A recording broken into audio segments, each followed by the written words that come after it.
제가 하나님의 구원 계획을 같이 말씀을 나누고 있습니다. 하나님의 구원 계획, 하나님께서 잃어버린 하나님의 자녀들 이 땅에서 회복하시고 온전케 하시고 하나님의 영광 가운데 초대하시는 것, 이것이 바로 하나님의 구원의 큰 역사, 우리 인간의 이 땅에서 흘러가는 역사의 가장 중심이 되는 축이죠.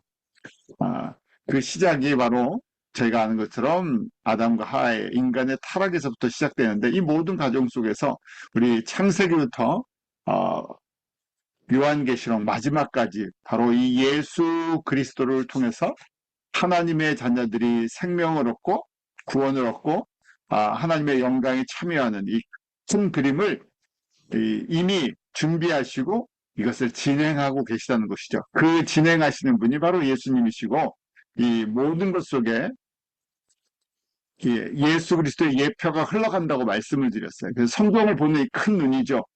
모든 창세기부터 요한계시록까지 바로 예수 그리스도의 초림과 재림을 통해서 완성되는 하나님의 나라, 하나님의 구원, 하나님의 영광, 그것이 하나씩 하나씩 마치 우리 연극의 한 장면, 한 장면, 한 막이 흘러가는 것처럼 흘러가는데, 특별히 구약에서는 500년 단위로, 1000년 단위로 큰 막이 하나씩 바뀌어요. 저희가 연극이나 이런 거 볼 때 이제 큰 주제가 바뀔 때마다 막이 닫히고 무대 장치가 이제 뒤에 바뀌고 그다음에 다시 막이 열리잖아요. 그러면서 새로운 연결되는 스토리가 연결이 되죠.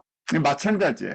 아담의 타락부터 500년 단위로 1000년 단위로 구약의 역사, 인물, 사건들을 통해서 한 막이, 큰 하나의 막이, 예수 그리스도의 초림과 구원을 예표하는 한 막들이 하나씩 하나씩 연결이 돼요.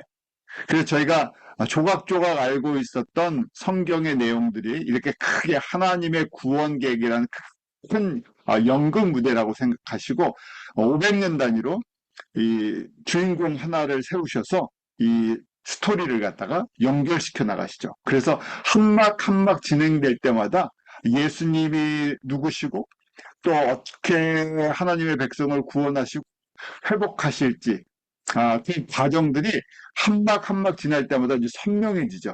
그래서 마치 처음에 아담의 타락을 볼 때는 그림이 잘 이해가 안 가는데, 이것이 500년, 1000년 지나면서 성경의 역사가, 하나님의 구원의 역사가 흘러가는, 저희가 이 큰 흐름을 보는 눈이 있으면 어떻게 진행이 되는지를 보이고, 이렇게 이 구약의 계획대로 오신 예수 그리스도를 통해서 하나님의 자녀들이 생명을 얻고 영생을 얻고 하나님 나라의 그 영광을 회복하는 과정들, 이제 신약에서 500년, 1000년 단위로 이제 예수님의 재림에 초점이 맞춰지죠. 구약은 초점이 맞춰진 것처럼 신약은 재림, 다시 오실 예수 그리스도를 통해서 완성되는 새하늘과 새 땅에 초점이 맞춰져요.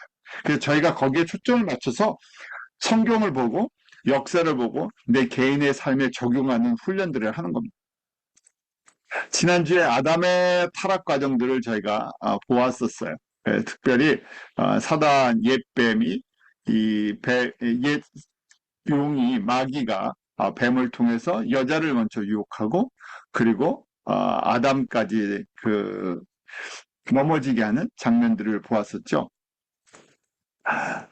가장 약한 부분을 통해서 하나님의 말씀, 우리 선악을 알게 하는 그 나무의 기능, 분별력, 영적인 분별력을 잃어버리게 만들어놨죠. 마치 레이더 같이 영적인 레이더를 잃어버림으로 말미암아 저희가 거꾸로 세상의 육신과 안목과 이생의 자랑에 눈을 떴는데, 참 선한 것, 창조주를 아는 지식은 잃어버렸죠. 자, 이 말씀대로 이제 2장 17절, 선악을 알게 하는 나무의 실과는 먹지 말라, 먹는 정령 죽으리라 하셨죠. 반드시 죽는다는 거예요. 이 죽는다는 것이 이제 저희가 세 가지 의미가 있죠. 영과 육과 혼의 죽음이 오는 거예요. 자, 왜 하나님께서 그러면 이걸 다 전지전능하신 하나님이 사단을 허락하셨을 때, 사단을 바로 무적행에다가 아니면 지옥에다가 보내지 않으시고 동산에 놔두셨을 때 여자와 남자가 유혹을 받고 넘어진다는 걸 아셨는데 왜 허락하셨을까? 우리 가장 큰 기본적인 질문이죠. 왜 이런 연약한 인간의 약점을 알고 계시는 분이 또 사단의 이런 역할을 아시는 분이 이런 특성을 아시는 분이 왜 사단을 허락하셨을까? 그래서 저희가 또 이제 한쪽에 하나님께서 전지전능하시는 하나님께서 이 과정을 통해서 인간 스스로 자신의 연약함, 자신의 약함을 깨닫고 이 예수 그리스도의 십자가의 은혜로 말미암아 하나님께로 오는 이 은혜의 길을 예비해 놓으신 거죠. 그래서 하나님의 구원 계획이에요. 하나님의 구원 계획 안에는 하나님의 은혜, 하나님의 사랑, 그리고 인간이 직접 이 땅에서 결국 이 땅 저희가 이 땅은 젖과 꿀이 흐르는 땅이 아니죠. 이 땅은 훈련장이고 학교 같은 곳이고 사단이 왕이 되고 신이 되고 권세 잡은 자가 돼서 이 땅에 이런 훈련장에서 저희가 체험을 하고 직접 우리의 의지, 우리의 감정, 우리의 뜻을 가지고 예수님만이 나의 구주이시고 삼위 하나님만이 우리의 참 하나님이십니다는 고백하고 사랑 앞에 순종하고 굴복하고 그 다음에 겸손히 다시 창조주께 영광을 돌리는 이런 훈련의 과정들을 이 땅 가운데 허락하신 거죠. 그래서 사단을 이 훈련의 도구로 사람을 하나님의 자녀들을 훈련시키는 도구로 일정 기간 그 일정 기간이 아담이 타락하고 예수님이 다시 오셔서 심판하실 때까지 마치 이 땅의 권세를 잡은 것처럼 허락하신 거죠. 그래서 우리에게 창조 목적을 훈련시키는 그런 도구로 제한적인 권세와 권한을 주셔서 훈련의 도구로 쓰시고 나중에 우리 지옥에 보내시는 것이 사단에게 주어진 어떤 과정들이었죠. 자, 그 일을 하는 것이 사단이에요. 그래서 우리는 아담과 하와가 타락을 하면서 죽음이라는 것을 경험하게 되죠. 왜냐하면 죽음이라는 것을 알지 못했었어요. 그래서 저희도 너무 그냥 거저받으면 그 가치를 모를 때가 있잖아요. 바로 이 과정을 통해서 죽음이라는 고통, 상실, 이 과정을 통해서 하나님이 베풀어 주시는 그 은혜의 생명의 가치들, 육과 혼과 영의 이 생명의 가치가 얼마나 소중한 것인가 잃어버리고 나서 회복하는 과정 속에서 그걸 깨닫게 되죠. 자, 정령 죽으리라 반드시 죽는다고 했죠. 죽는다는 것은 단순하게 생명이 끊어지는 것이 아니라 영적인 것은 바로 하나님의 영, 성령님이 떠나시면서 우리와 하나님과 창조주와 피조물의 관계가 깨어지는 거죠. 분리되는 거예요. 창조 목적에서 벗어나고 창조주를 인식하지 못하죠. 그래서 마치 우리가 생명나무에서 떨어져 나가는 거예요. 생명의 근원에서 떨어져 나가니까 우리는 분리라는 것, 그 다음에 혼자 있는 것, 아픔이라는 것을 경험하기 시작하죠. 창세기 3장 17절에 아담에게 이르시되 네가 네 아내의 말을 듣고 내가 너 얻어 먹지 말라 한 나무 실과를 먹었은즉 땅은 너로 인하여 저주를 받고 너는 종신토록 수고해야 그 소선을 먹으리라. 땅이 내게 가시덤불과 엉겅퀴를 낼 것이라. 너의 먹을 것은 밭의 채소인즉 내가 얼굴에 땀이 흘러야 식물을 먹고 필금은 흐르고 돌아가리라. 자, 관계가 창조주와 피조물, 창조주와 하나님의 자녀들의 관계만 깨어진 것이 아니라 모든 질서가 다 깨어지죠. 관계가 다 깨어져요. 원래는 저희는 생명나무의 실과를 먹고 이 땀을 흘리는데, 자, 먹느라고 땀을 흘리죠. 땀이라고 땀을 흘려요. 근데 절대 이 안에서 어떤 겁니까? 이 땀을 흘리고 수고했는데 먹지 못하는 일은 없어요. 저희가 천국에 가면 노동이 없다. 노동이라는 개념이 우리가 보상이라는 것, 대가라는 것이 항상 있을 때 우리는 감사하게 되죠. 그런데 어떻게 됐습니까? 땅과 피조물과 피조물의 관계 속에서도 이 관계가 깨져버리는 거예요. 그래서 우리가 종신토록 수고하고 땀을 흘리는데요. 결과가 뭡니까? 그럼 당연히 땀을 흘렸으니까 열매를 따야 되는데 18절에 보면 땅이 내게 가시덤불과 엉겅퀴를 낼 것이다. 수고했는데 수고의 대가를 받지 못할 수 있다는 거예요. 열심히 고생하고 했는데 결국 저희가 인간의 삶을 하나님을 떠난 인간의 삶은 열심히 사는 것처럼 보이는데 뭐 하는 삶입니까? 죽음에 이르는 삶이에요. 좀 말이 표현이 이상하지만요. 열심히 살아가면서 죽어가는 거예요. 왜냐면 열심히 살았는데 더 건강해지고 더 젊어지고 영원히 사는 게 아니라 아무리 잘 먹고 아무리 건강을 지키고 뭐 헬스케어가 좋아져도 결국 우리에겐 평균 수명이 있죠. 물론 평균 수명이 길어졌어요. 삶의 질이 좋아졌다고 이야기하죠. 그런데 결국은 결과적으로 뭡니까? 죽음을 향해 달려가는 길이죠.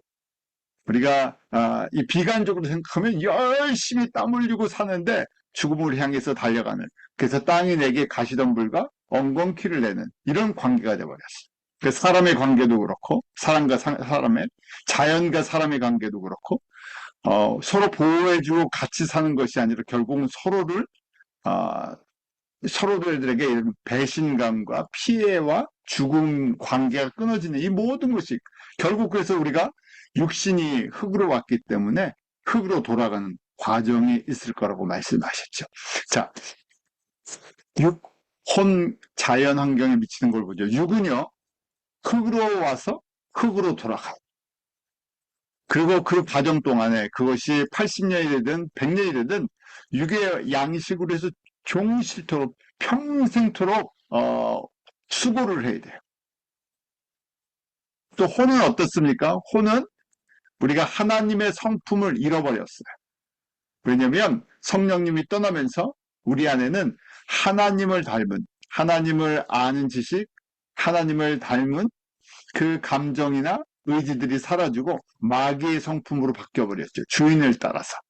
그래서 혼도 죽음을 경험한다. 이게 뭐냐면 마귀의 성품이 우리를 다스렸어요. 그 마귀의 대표적인 성품, 질투, 시기, 미움, 배신, 이런 걸로 채워지죠.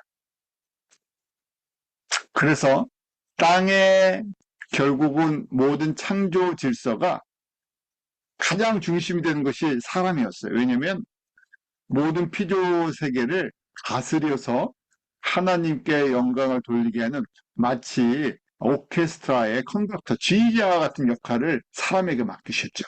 근데 사람이 그걸 깨트려 버리니까 어떻게 됩니까? 질서가 다 깨져버린 거예요. 나머지 오케스트라, 하나님께 영광을 돌려야 할 모든 것들이 질서가 없어져 버렸죠. 그래서 3장 17절, 땅은 너로 인하여 저주를 받고, 누구 때문에요? 아담과 하와 때문에 땅이 저주를 받아요. 그래서 결국 땅도 타락을 하고 우리 혼도, 사람의 혼도 다 타락을 하죠. 동물들도 식물들도 마찬가지. 변질이 되어버렸죠. 속성이 변질이 돼요. 자, 그 다음에 우리 영은 어떻게 됩니까? 영을 하나님께서 사람을 지으시고 그 코에 생기, 하나님의 성령을 불어넣어 주실 때 바로 living being, 살아있는 존재가 된다고 말씀을 하셨어요. 그 하나님의 영이 떠나버리니까 그때 죽었다고 이야기를 하죠. 육신과 혼은 살아있는 것처럼 보이는데 하나님의 영이 떠난 상태. 무슨 얘기입니까? 하나님과 관계가 없는. 그래서 저희가 영적으로 얘기할 때는 마귀의 영을 받은 하나님과 적대적인, 하나님과 대적하는 그런 관계, 하나님의 원수가 되어버렸죠. 자녀권을 성실했어. 사단의 영향권 속에 들어가 버렸어. 그래서 법적으로는 하나님의 자녀의 신분을 잃어버리고 사단의 자녀가 되어버렸죠. 나도 모르는데, 내가 사단이 뭔지를 모르는데 그 밑에 종속되어 버린 이런 관계. 그래서 육과 혼과 영이 죽었다 하는 표현을 쓰는 거죠. 결국은 영을 잃어버리고 우리는 사단의 영의 다스림을 받는, 육은 흙으로 돌아가고 혼은 마귀의 성품을 닮은 이 복잡한 곳이 되어버렸죠. 저희가 그래서 이 원죄라는 것, 아담 이후로 모든 인간은 바로 아담의 이 피, 이를 받아서 모든 사람이 죄인이라고 이야기하는 것이 이게 오리지널 신이에요. 우리 두 가지 죄가 있죠. 하나는 매일매일 우리가 짓는 나의 죄, 자범죄, 데일리 신이 있고 그 다음에 오리지널 신, 우리가 아담의 후손이기 때문에 범죄한 하나님을 떠난 지금 하나님의 생명을 잃어버린 상태에서 우리 영과 혼과 육이 하나님과의 관계 속에서 이제 잃어버린 이 상태에서 우리가 생명을 이어받죠. 그래서 이 원죄, 오리지널 씬이라고 얘기하는 이것이 우리 모든 사람들에게 다 적용되죠. 로마서 3장 23절 모든 사람이 죄를 범하였음에 하나님의 영광에 이르지 못하더니 이때 이 원죄에 대한 부분을 다루고 있습니다.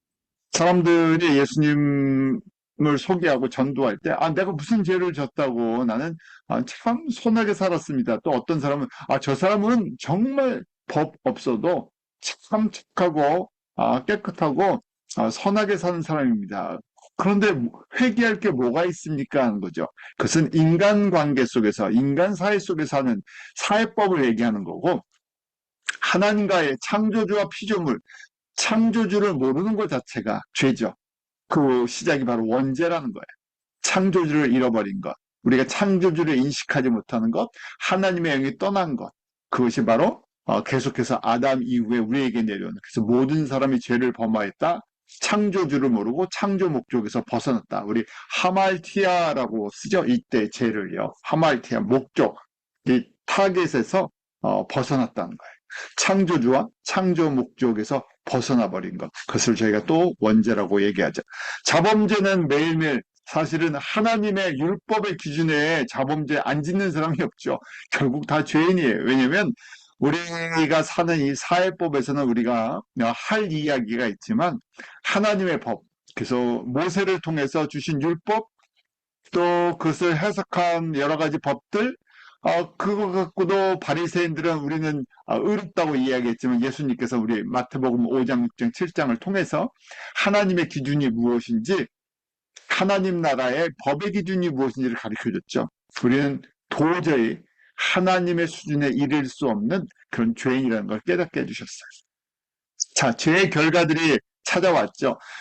수고하고 땀을 흘려도 엉겅퀴가 나고 가시떨기가 나와요. 수고해도 우리가 소산이 없을 수 있어요. 또 여자에게는요, 잉태하는 고통을 주셨다. 3장 16절. 내가 네게 잉태하는 고통을 크게 더하리니 수고하고 자식을 낳을 것이며 라고 돼 있어요. 그러니까 자녀를 낳는 것이 고통이 아니었는데 잉태하고 출산하는 이 과정 속에서 또 고통이 따라오고 또 고통 후에도 자식으로 인해서 눈물을 흘리게 돼 있다는 거죠. 참 인간의 이 땅에서의 이런 희노애락이 이 안에 다 들어있어요. 그것이 결국 고통을 안고 살아가는 거죠. 이 모든 것이 결국 아담과 하와의 범죄, 원죄와 자범죄 속에서 일어난 죄의 결과들이죠. 그래서 요한 1서 1장 9절에 만일 우리가 우리 죄를 자백하면 두 가지 죄를 다 고백하는 거죠. 예수님 오신 목적이에요. 하나님의 은혜를 깨닫게 하시는 과정이에요. 저는 미쁘시고 의로우사 우리 죄를 사하시며 모든 불의에서 우리를 깨끗게 하실 것이요. 미쁘시다, 페이풀하시다, 공의로우시다. 우리가 생명의 길을 걸어갈 수 있도록 하나님 차원에서 그 길을 열어주신 것. 그것이 바로 하나님의 구원 계획이에요. 그것이 예수 그리스도예요. 그 과정을 아담 타락 이후 4,000년 동안 구약에서 그 길들을 저희들에게 가르쳐주고 계신 거예요. 4,000년 동안 인간의 역사를 통해서 하나님의 구원의 길이 얼마나 의로우시고 은혜로운 길인지, 그리고 그 능력이 얼마나 대단한 건지, 바로 모든 불의에서, 그것이 원수가 되었든, 자범죄가 되었든, 과거와 현재, 미래의 모든 죄를 온전케 깨끗게 하실 능력이 바로 예수 그리스도의 십자가의 은혜 가운데 있다는 것이죠. 그걸 준비하신 것이에요. 이게 선물이에요. 그래서 사실은 우리가 죄를 알면 알수록, 우리의 원죄와 자범죄를 알면 알수록 무엇이 더 커집니까? 하나님의 은혜가 우리 가운데 얼마나 큰 것인지를 알게 되는 거죠. 구약의 말씀이 어려운 것처럼 보이는데 구약의 이스라엘 역사, 아담 타락 이후 구약의 4천년의 역사를 알면 알수록 제 고백할 수 있는 게 주님의 은혜가 너무 큽니다. 하나님이 세상을 이처럼 사랑하사 예수님이 우리에게 생명을 주기 위해 오신 그 길이, 그 십자가의 길이 저희가 감당을 할 수 없는, 정말 무엇과도 비교할 수 없는 가장 큰 선물이죠.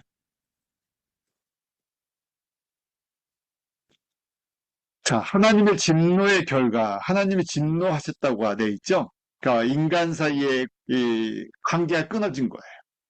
또 인간은 영원한 생명, 영원한 하나님의 자녀의 이 권세를 잃어버린 거죠. 그런데 이걸 인간이 풀 수가 없어요. 왜요? 우리가 범죄했기 때문에. 우리의 한계성이 있어요. 왜냐하면 이미 범죄한, 우리가 사형 선고를 받은 거죠. 우리는 하나님의 영을 잃어버렸어. 우리 스스로, 우린 더럽기 때문에 회복할 능력이 없어요. 빚을 갚을 능력이 없죠. 1만 달란트 빚진 죄처럼 우리가 평생을 이 땅에서 노력을 해도 우리 수준으로는 하나님의 그 수준의 공의의 수준을 짚을 수가 없어요. 그러기에 이사야 64장 6절에 사람의 노력을 이렇게 표현하죠. 대개 우리는 다 부정한 자 같아서 우리의 의는 다 더러운 옷 같으며 우리는 다 쇠폐함이 잎사귀 같으므로 우리의 제약이 바람같이 우리를 몰아가나이다. 우리가 하는 모든 것, 우리가 노력하는 것, 우리가 선한 것이 다 더럽다, 더러운 옷과 같다고 돼 있죠. 아무리 우리가 세탁을 잘하고, 그건 사람의 기준이에요. 사람은 덮을 수가 있어요. 감출 수가 있어요. 그런데 하나님 앞에서는 드러나지 않는 것이 없죠. 하나님의 의의 기준은 저희가 마태복음 5장에서 보는 것처럼 하나님의 의의 기준은 저희가 도저히 생각할 수도 없죠. 왜요? 그 생각까지도, 그 마음의 한 가지의 생각까지도 보고 계시는 분이세요. 그러기에 다 우리는 이 더러운 옷 같다, 걸레 같다는 거예요. 냄새 난다는 거예요. 겉과 속이 다른 모습들이 있죠. 그래서 우리가 스스로 하나님의 수준, 하나님 앞에서 범죄한 것을 우리가 갚을 수도 풀 수도 없다는 거예요.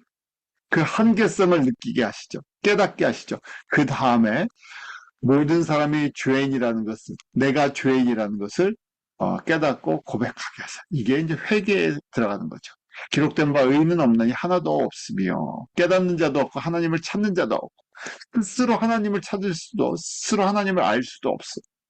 다 치우쳐 함께 무익하게 되고 선을 행하는 자는 없나니 하나도 없다. 자, 그러기에 사회적인 우리 윤리적인 도덕적인 기준에선 선한 사람도 있고 거룩한 사람도 있고 봉사하는 사람들도 있지만 하나님의 기준에는 없다는 거예요. 하나님을 모르니까. 창조주를 모르는 것 자체가 이미 원죄 부분에 속하죠. 냄새나는 거예요.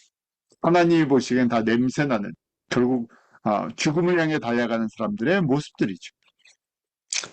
그래서 준비하신 것이 하나님의 이 구원계, 하나님께서 스스로 하나님의 진노를, 하나님의 공의를 이루셔야 되고 하나님의 진노를 푸셔야 되고 하나님의 자녀들을 회복하시고 단순하게 생명을 주시는 것이 아니라 이 창조의 완성을 이루셔야 돼요. 창조주와 피조물, 창조 목적, 창조주께 모든 피조물들의 영광을 돌리는 그 일에 가장 앞에 서 있는 그 사명을 맡은 것이 하나님의 모양과 형상대로 지음받은 바로 하나님의 자녀들이죠. 저희가 뛰어나서 그런 것이 아니라 우리에게 그런 귀한 사명을 주시고 우리를 모든 피조물보다 존귀하게 만들어 주셨어요. 대신 질서가 있는 거죠. 우리는 피조물이고 참이 하나님은 창조주세요. 그래서 이 계획을, 하나님의 진노를 하나님 차원에서 스스로 풀으시고 하나님의 자녀들, 잃어버린 하나님의 자녀들을 회복하시고 구원하시고 영광 가운데 초대하실 새 나라 새 하늘과 새 땅을 완성하시고 하나님의 영광을 나눠주실 이 큰 그림을 계획하셨다는 거예요. 누가요? 삼위 하나님이. 언제요? 창세전에. 그래서 이것을 크게 이 모든 것을 같이 세 분이서 하셨는데 성부 하나님은 계획자다, 플래너, 전체의 저희가 이제 의장이죠. 회의의 의장으로 이것을 진행을 하시는 분이세요. 회의의 계획자다. 그래서 플래너라는 얘기예요. 그리고 이걸 직접 엑스큐러, 직접 수행하시는 분. 말씀하시고 사람을 만나시고 그 사람들에게 인간의 모습으로 이 세상 가운데 인간 수준으로 오셔서 하나님의 사랑을 구원의 길을 베풀어 주시고 그 자녀들을 회복해서 하나님 나라로 인도하시고 다스리시는 분, 수행자. 그래서 그분이 성자 하나님. 그 중요한 개념이에요. 그래서 구약에서 선지자들을 만나 주시고 믿음의 사람들을 만나 주시는 그 여호와 하나님 말씀하시고 인도하시는 그분이 사람과 접촉하시는 분, 그분이 바로 수행자이신 성자 하나님의 모습이다. 이렇게 보는 거죠. 왜? 성부 하나님은 영이시기 때문에 사람이 볼 수도 만질 수도 그렇게 경험할 수가 없기 때문에 그렇죠. 자, 이 하나님의 구원 계획, 창조 목적으로 완성하는 이것을 직접 인간 수준으로 성육신 하셔서 진행하시는 분이 성자 하나님이시라면 그것을 가능케 해주시는 분, 창조를 가능케 해주시는 분, 구원을 가능케 해주시는 분, 나라를 회복시키는 걸 enabler라고 하죠. 그 성령 하나님이세요. 그래서 삼위 하나님이 창세전에 이것을 준비하시고 그것을 진행하시는 분이 바로 우리 성자 하나님 예수님이세요. 그래서 인간의 세계 속에 인간의 몸으로 완전한 인간이 되셔서 오셔서 하나님의 사랑과 하나님의 회복의 길을 직접 보여주시고 베풀어 주시는 분이죠. 이것이 우리가 하나님의 구원 계획의 큰 그림. 그것이 성경의 역사고 그 다음에 인간의 역사고 나는 그 하나님의 큰 이 역사의 한 큰 틀에 저를 제가 초대받은 거죠. 그 은혜 가운데 초대받은 거예요. 저와 여러분이. 특별히 어느 시대요? 이 하나님의 구원 계획이 완성되는 시대. 왜냐면 재림의 시기가 어느 때보다 가까운 시대에 사니까 마지막이 완성되는 시기에 저희를 하나님의 자녀로 불러주시고 이 하나님의 큰 구원 계획을 같이 볼 수 있는 안목, 영적인 안목을 보게 하시고 마지막 추수하는데 저희를 직접적으로 간접적으로 참여하게 하시고 왜 이렇게 해주세요? 천상순회 공부를 했었잖아요. 왜 이렇게 해주세요? 복을 주시려고. 정말 저희가 서로 격려하는데 정말 저희가 복을 많이 받았어요. 뭐 북미에 살면서 미국 생활하면서 이민 생활하면서 어려움과 아픔 없으신 분 아무도 없으시잖아요. 내 땅에 살아도 쉽지가 않은데 남의 땅에서 살면서 정착해 가면서요. 여러 가지 많은 일들을 다 겪게 되죠. 그런데 정말 복을 받았어요. 세상 것과 비교할 수 없는. 세상에서 사실은 제가 좋은 것들을 많이 받았는데 그거 비교할 수 없죠. 왜요? 지금 저희가 이 하나님의 구원 계획 안에 있는데 그것도 우리가 씨를 뿌리지도 않은 마지막 추수하는 그 열매를 거두는 현장 속에서 그걸 보면서요, 참여할 수 있다. 그래서 저희가 지금 창세기부터 요한계시록까지 이 큰 하나님의 구원의 이 축을 갖다가 보면서 시작과 끝을 다 볼 수 있는 거예요. 그 끝부분에, 완성 부분에 있는 거예요. 경험이 아니라요, 저희는 완성 부분에 보고 있는 거죠. 그래서 이 공부를 같이 말씀을 나누면서 저희가 서로 격려하고 은혜를 나누고 주님 오실 때까지 얼굴과 얼굴로 만날 때까지 저희가 이런 은혜를 계속 나누기로 합니다. 자, 문제는 피에 있어요. 그래서 하나님의 구원 계획을 이루는데 핵심되는 게 뭐냐? 피예요. 피는 생명이죠. 생명의 원천이에요. 신명기 12장 23절에 오직 크게 삼가서 그 피는 먹지 말라. 피는 생명인즉 내가 그 생명을 고기에 아울러 먹지 말라.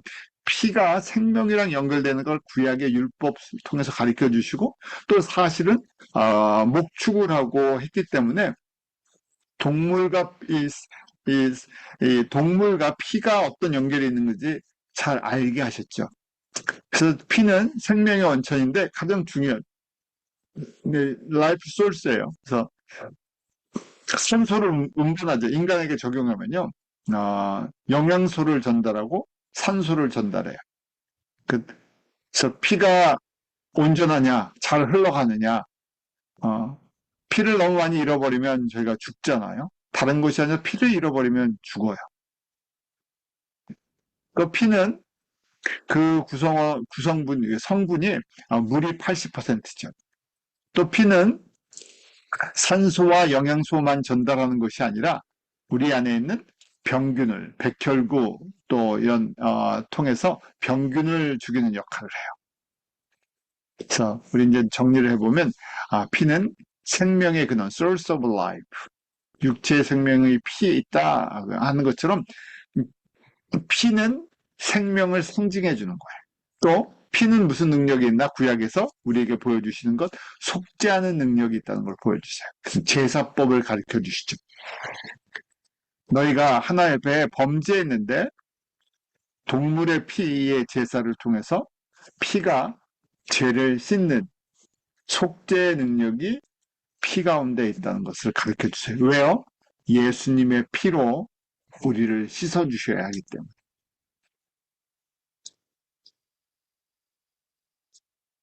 그래서 혼에도 피가 있고 육신에 있는 피는 저희가 다 알죠. 혼에도 피가 있어요. 똑같이 보이지 않지만 혼의 피도 우리에게 생명의 근원이 되고 숙제하는 능력이 있어. 우리에게 양식을 필요한 것들 전달해주고 나쁜 것들을 죽이는 역할들을 하죠. 영에도 피가 있어요. 왜냐하면 똑같은 역할을 하는 거예요. 산소와 영양분을 운반하고 죄를 씻어주는 역할을, 영의 죄를 씻어주는 역할을 하죠. 자, 영의 피도 똑같이 우리 영과 혼과 육의 피를 통해서 혼에도 피가 있고 혼적인 영적인 피가 있고 그 역할을 하는구나. 그리고 양식도 마찬가지예요. 육에도 우리가 살기 위해서 매일매일 살기 위해서 필요한 양식, 음식이 있는 것처럼 혼도 음식이 있고 영도 음식이 있죠. 제가 이건 인간론에서 같이 배웠었어요. 한번 간단하게 리마인드 하셔서 우리가 육신도 육신에 필요한 음식, 요즘 뭐 올가닉이나 건강에 필수적인 음식을 잘 섭취해야 되죠. 입에 좋다고 아무거나 먹으면 몸이 병들고 몸이 힘들게 돼 있어요. 혼도 마찬가지죠. 저희는 정말 혼의 양식이 지금은 미디어를 통해서 엄청나게 쏟아지죠. 예전에 만약에 저희가 하루에 3끼를 먹었다 그러면 혼의 양식을요, 비교하면 오늘날은 하루에 한 100끼 먹는 것 같아요. 이 정도의 어마어마한 양이 먹으려면 어, 정말 머리가 터질 정도로 눈이 피곤할 정도로 24시간 저희 혼에 데이터가 어마어마한 데이터가 들어오죠. 혼란스러워요. 그래서 뭐 거짓 뉴스다, 거짓 뭐 인포메이션이다 할 정도로 어마어마한 것들이 쏟아져 들어오죠. 영의 음식도 마찬가지예요. 우리 두 종류가 있죠. 하나님의 말씀, 생명의 양식이 있고 마귀의 영향력을 하는 이 하나님의 말씀이 아닌 영적인 걸 때는 사단의 양식이 있어. 그런데 성도들이 하나님의 백성들인데 하나님의 말씀을 너무 조금 먹으니까 다 기아 빈곤 상태에 있죠. 영양실조라고 얘기를 하죠. 영양실조인데 영양실조를 몰라요. 왜요? 딴 걸 먹으니까요. 우리 좀 병이 많으신 분, 육신의 병이요. 뭐 병이 많으신 분들 아주 건강한 음식을 드셔야 되는데 입에 좋은 거 드시면요 병이 더 심해져요. 근데 참 희한한 게 몸에 좋다는 거는 맛이 없어요. 좀 많이 못 먹게 돼요. 근데 먹지만 하는 음식은 그렇죠. 어쩜 이렇게 달콤하고 새콤하고 매콤하고 자극적이고 입에 그냥 자꾸만 보면 먹고 싶어지잖아요. 매일 유혹을 하죠. 영의 양식도 똑같아요. 하나님의 말씀은 저희가 단단하고 건조하다, 맛이 없다. 그러니까 자꾸만 교회에서 저희가 신앙생활 할 때 이 우유를 먹이고 설탕 들어간 거 먹이고 재밌는 거 뭐 이런 걸 하다 보니까 사람들이 이런 게 단순한 아니요 성경을 성경으로 설명해드리고 공부하는 걸 굉장히 힘들어해요. 무슨 얘기입니까? 영의 양식 먹는 거를 되게 힘들어해요. 실제 드시는 분이 많지 않아요. 이게 예레미야 15장 16절 망군의 하나님 여호와이시여 나는 주의 이름으로 일컬음을 받는 자라 내가 주의 말씀을 얻어 먹었사오니 주의 말씀 내게 기쁨과 내 마음의 즐거움이다. 또 요한복음 6장에는 예수님의 생명의 떡 하늘에서 내려온 떡이다. 이렇게 말씀하시죠. 하루에 최소한 3끼는 먹어야 되는데 저희가 3끼 먹기 힘들어요. 예수님의 말씀만이 참된 양식, 예수님의 피만이 참된 음료죠. 요한복음 1장 1절이 그러게 이렇게 시작하잖아요. 우리 공강복음과 다르게 태초에 말씀이 계시니라 이 말씀이 하나님과 함께 계셨으니 이 말씀은 곧 하나님이시. 예수님, 우리 성자 하나님이 하나님의 말씀이시다. 그 말씀이 우리 가운데 육신의 모습으로 오셨다. 그 말씀이 육신으로 오신 걸 보니까 하나님의 영광으로 가득한 그 말씀으로 세상을 창조하시고 말씀으로 하나님 성부 하나님과 함께 하셨고 그 말씀이 하나님이시다. 우리에게 주신 이 신약과 구약의 말씀 주인공이 성자 예수님이시죠. 이 말씀으로 저희들에게 지금도 생명의 양식을 공급해주고 그래서 달고 오미한 그 말씀처럼 예수님께서 은혜를 주셔서 개인 말씀 자체가 읽을 때 왜 이 말씀을 나에게 주셨는지 그래서 제가 성경 공부할 때 주제별로도 보고 여러 가지도 보지만 본문의 진짜 주인공은 예수님이시잖아요. 이 본문에서 무엇을 우리에게 전달해주고 싶으신 건 아버지의 마음이 무엇인가? 성자 예수님의 뜻이 무엇인가를 저희가 정리해서 받아들이는 그런 훈련들이 필요하잖아요. 뭘 전달하고 싶은 거예요?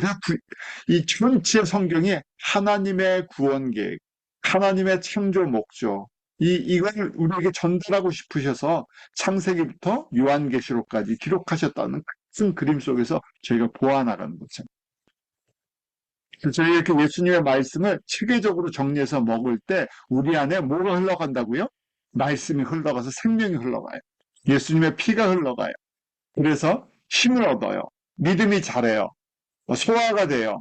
죄의 부분을 이길 능력이 생겨요. 세상을 이길 믿음이 생겨요. 그 다음에 소망이 더 분명해져요.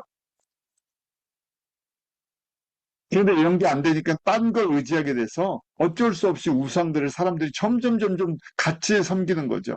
말씀도 먹고 세상 것도 먹고 우상의 것도 먹고 왜요? 채워지지 않기 때문에 불안하니까. 자, 하나님의 진노를 어떻게 풀 수 있습니까? 우리 스스로 풀 수 없다 그랬죠. 하나님 스스로 이것을 풀어주시는 것. 이것이 하나님의 구원 계획이라고 보는 거예요. 그래서 저희가 창세기 3장 15절 이것이 원시복음이다. 복음의 시작이다. 하나님의 창조 목적의 이 구원 계획의 시작이라고 보는 거죠. 바로 사람이 범죄한 후에 아담과 하와가 타락을 한 후에 뱀에게 사실은 하신 말씀이에요. 3장 15절 내가 너로 여자와 원수가 되게 하고 뱀에게 하시는 말씀이죠. 너의 후손도 여자의 후손과 원수가 되게 하리니 여자의 후손은 내 머리를 상하게 할 것이요 너는 그의 발꿈치를 상하게 할 것이니라. 우리 이것을 원시복음 이 한마디 안에서 이 한 말씀 안에서 인간의 역사가 구원의 역사가 어떻게 흘러갈 것을 예수님께서 보여주시는 거예요. 예수님께서 성자 하나님께서 여자의 후손으로 이 땅 가운데 오시겠구나 하는 거예요. 여자의 후손으로 오시겠다는 거예요. 남자의 후손 아니고요. 왜? 남자의 후손은 뭘 대표하기 때문에? 범죄한 자를 대표하기 때문에. 아담의 후손은 원죄를 안고 범죄한 자의 대표성을. 여자의 후손으로 오신다는 건 뭡니까? 죄를 모르는, 원죄를 짓지 않은 창조주가 직접 오시겠다는 거예요. 창조주의 방법. 근데 사람의 모습, 사람의 세계에 가시겠다는 성육신이라고 얘기하죠. 인카네이션. 사람 세계에 가시는데 여자를 통해서 남자의 피를 받지 않고 죄의 피를 받지 않고 오시겠다는 거예요. 그래서 사단과 원수가 되게 된다? 무슨 얘기입니까? 사망의 권세, 모든 사단의 권세 가운데 있는 사람들에게 구원의 길을, 생명의 길을 회복해 주시겠다. 어떻게 해요?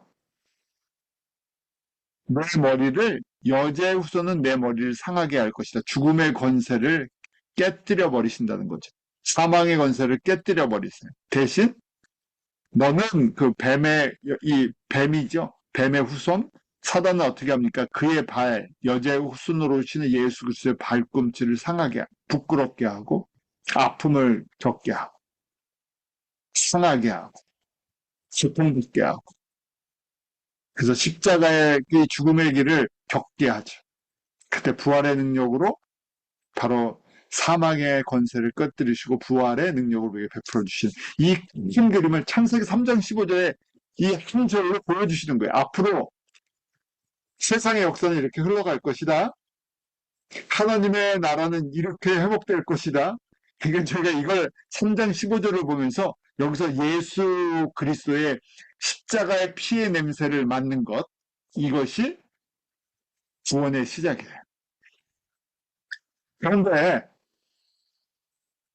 예수 그리스도의 십자가의 사건과 구약의 내용을 이해하지 못하면 창세기 3장 15절에서 이 성육신 하시는 예수 그리스도, 그 다음에 여기서 피의 냄새를 맡기 어렵죠. 이게 첫 번째 일막이에요. 이제 일막이 하나님의 구원 계획의 일막이 열리는 순간이에요. 그러니까 저희가 첫 번째 일막이니까 이 서막이죠. 서론과 같아요. 그래서 잘 안 보이는 거예요. 이거 한 절만 보면요. 앞으로 어떻게 전개될 것인지 그림이 잘 안 보여요. 그런데 한 막 이제 열릴 때마다 이 그림이 선명해져요. 그래서 이 시작이에요. 그래서 이걸 원시복음 프로토 이반겔리온이라고 얘기를 하는 거예요. 헬라어로 원시복음이다. 복음의 시작이다. 그래서 저희가 이 안에서 이제 성경의 역사가, 구원의 역사가 시작돼요. 감격을 저희가 여기에 대한 감격이 있어요. 저희 이 대하 드라마 무슨 뭐 블록버스터 영화 아주 감동적인 영화를 보면 새로운 시작할 때 앞으로 이 연극이나 영화가 이렇게 진행될 겁니다. 하나가 싹 깔려요. 그러면서 우리 그림을 보면 감동이 있어요. 기대감이 있어요. 저희가 그런 이 3장 15절 보면서 그런 큰 기대감을 갖는 거예요. 어떤 사람들이요? 전체를 한번 볼 수 있는 눈을 갖고 있는 사람. 제가 지금 이게 처음이면요, 이게 무슨 말이야, 그럴 수 있는데, 혹시 이거 처음 들으신 분들은 하나님의 구원 계획이 어떻게 구약과 신약을 통해서 연결될까, 그런 기대감을 가지시면 되고, 이걸 한 번이라도 들으셨던 분들은, 봐도 이건 너무 흥미롭잖아요. 그래서 저희가 이걸 보면서, 주님의 이 위대한 하나님의 구원 계획의 큰 역사적인 드라마를 또 정리할 수 있는 시간을 주시기 바랍니다. 그렇게 기도하시면서 이 말씀을 보시면 돼요. 그래서 우리 아담의 아내를 하와라고 하죠. 그 이름의 뜻이 생명, 라이프라는 거예요. 왜냐하면 하와도 예수님의 표상, 예표예요. 그림자라고 하는 거죠. 예수께서 가라사대 내가 곧 길이요 진리요 생명이니, 우리 요한복음 14장 6절 너무나 잘 아는 말씀이죠. 왜냐하면 예수님이 진짜 the truth, the way, the truth, the life. 진짜 예수님만이, 우리 정간사가 붙어있죠. 예수님만이 진짜 길이고 진짜 진리고 생명이세요. 그런데 하와를 통해서 그걸 보여주셨죠. 또 여자의 후손으로 오셔서 동정녀를 통해서 그 일을 이루실 것을 또 예표적으로 보여주세요. 그래서 이사야 7장 14절에 주께서 친히 징조로 너에게 주실 것이라 보라 처녀가 잉태하여 아들을 낳을 것이요 그 이름을 임마누엘이라. 자, 이사야는 예수님 오시기 700년 전 선지자였죠. 그래서 700년 전에 다시 한번 가르쳐 주시는 거예요. 언제? 여자의 후손으로 지금 창세기 3장 15절에 이미 아담이 타락한 바로 직후 우리 성경의 시간으로는 구약 4천년 전, 구약 4천년이죠. BC 4천년에 이렇게 여자의 후손으로 오실 것이다 하는 것을 하나씩 하나씩 보여주기 시작하세요. 그러다가 구체적으로 이사야에게 바로 이걸 보여주신 거죠. 예수님 오시기 700년 전에 내가 처녀, 동정녀를 통해서 올 것이다 하는 걸 가르쳐 주신 거예요. 그 이름을 임마누엘, God with us. 항상 함께 하시는 분이세요. 우리가 인식하지 못하고 느끼지 못하고 고백하지 못해서 그렇지 하나님은 하나님의 백성을 버리신 적도 없고 떠나신 적도 없어요. 우리가 보지 못하고 듣지 못하는 그런 영적인 소경과 영적인 그런 장님 그런 사람들이었죠. 그래서 이걸 깨달았을 때 하나님의 사랑을 고백하게 되죠. 요한복음 3장 16절 하나님이 세상을 이처럼 사랑하사 어떻게 사랑하셨는데요? 아담의 타락 이후부터 4천년을 준비해서 우리에게 이 선물로 오신 거예요. 또 그 후 2000년의 시간이 흘러서 저와 여러분에게 이방인이었던 한국 사람이었던 예수의 예자도 몰랐던 하나님의 구원 계획도 모르고 하나님이 누구신지 예수님이 누구신지도 알지 못했던 저희에게 찾아와 주시고 하나님의 자녀의 선물을 베풀어 주셨죠. 우리가 하나님의 자녀라는 거예요. 예수 그리스도께서 이것을 우리를 위해 이렇게 창세전부터 준비해서 이런 과정을 통해서 전달해 주셨다. 그래서 이처럼 사랑하사 독생자를 주셨으니 원하시는 것이 무엇입니까? 멸망치 않고 영생을 얻게 하는 것. 근데 이 영생이 단순하게 그냥 이터널 라이프가 아니라 하나님의 의와 영광에 참여하는 삶인 거예요. 비교할 수도 없는. 이것이 언제부터 진행됐다고요? 창세전부터. 그래서 그것이 잃어버렸던 것을 회복하는 과정 속에서 사실은 진정한 의미의 창조의 완성과 하나님의 구원의 완성이죠. 저희가 이 내용들을 이렇게 이제 첫 번째 창세기 3장 15절을 통해서 이제 서막이 열리는 걸 본 거예요. 우리 원시복음이라고 했죠. 예수님이 동정녀 여자의 후손으로 오실 것이구나. 인간의 모습으로 오셔서 이 길을 열어주실 것이나 하는 것을 딱 한 절에서 열어주신 거예요. 제가 그렇게 이제 창세기부터 말라기까지 또 말라기부터 이후에 신약의 말씀들을 저희가 보면서 이 영적인 안목이 떠지는 은혜가 있기를 원합니다. 기도하겠습니다.